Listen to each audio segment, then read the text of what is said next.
What's up again, you guys? This is Source 2's Hammer Editor. It's like definitely based on old Hammer, and there's a lot of it about it that kind of sucks. But there's also a lot of stuff that's real cool.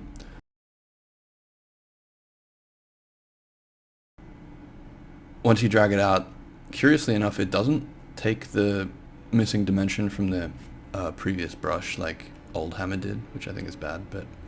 And it uses widgets, which I also think is bad. But like, I have to click in the middle of this to make it big, but given that the rest of this surface isn't doing anything, why wouldn't I just click anywhere on that face? Anyway. But yeah, this is still pretty fast to drag stuff out. It actually is like pretty good. This is stupid that like I can't drag this face straight down through the floor of itself and have it start down there, but you know. Oh, this is actually quite good. I haven't used this before. There was a particular thing that I wanted to show you guys. That is why I started making this video. Which hopefully I find. I don't know what it's called or anything. Let's see. This has multiple selection modes as well. Again, as we've discussed, I think it's better not to have them, but let's see. Can I... Okay, so that moves that. What if I shift drag it? Now I've extruded. And I can scale in. And that's all snapping. And here's the thing, it's if I drag but I don't let go, it's showing me that it's going to turn those quads into tries, but it doesn't do it until I let go.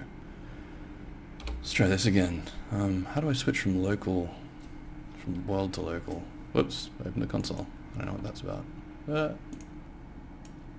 Anyway, I'll just... Yeah, this is actually seems like a really good modeling tool. Valve make really good tools, but then they don't support them, so nobody's going to want to use them. Nobody's going to move to Source because it has this cool functionality. They just can't provide decent support. It's a real deal breaker. Let's see if I can find the thing I was looking for. Polygon tool. Yeah, the Polygon tool. Let's see. I can just click and drag out polygons. See, this is the best thing ever. I've seen this done in like 2D engines before. This is the destinations tools, by the way, if you can get it on Steam. I'm going to try and make like just a circuit. Like,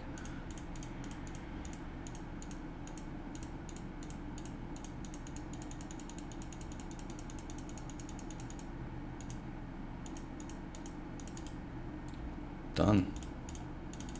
I guess I could then just like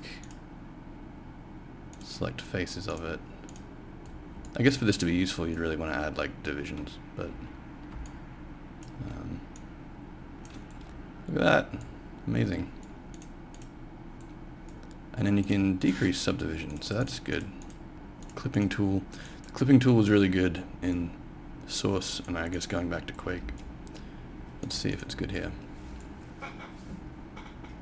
It was Shift X back in the day. Okay. Yeah, see, this is great. So you press Shift X to bring up this tool, you drag from point to point, and you're clipping the whole thing. If you press Shift X again, it switches sides, and if you press it again, it's like I'm keeping both sides, but I want to cut it in half. And then you press Enter to commit to that. Now I've got two objects. The only thing is, this is different from the Source 1 version in that it doesn't bridge these polygons, which ideally you would want to. Let's see how easily I can do that.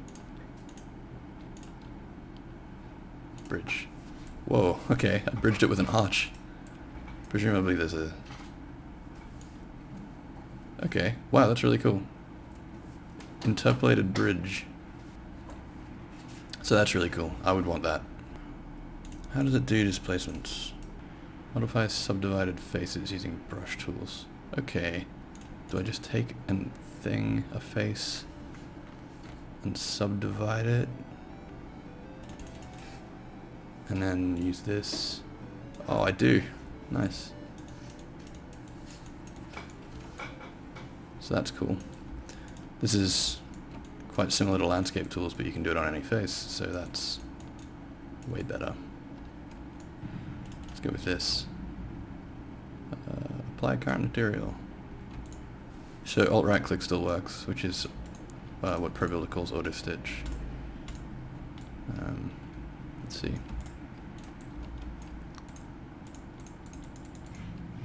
Yeah, it seemed to work exactly the same. What about the... Okay, alignment stuff is all here. Let's see what we got. Rotate by some amount. Scale. Yeah, these seem really good. Hammer's tools for this were always pretty good. This is stupid though, it's like...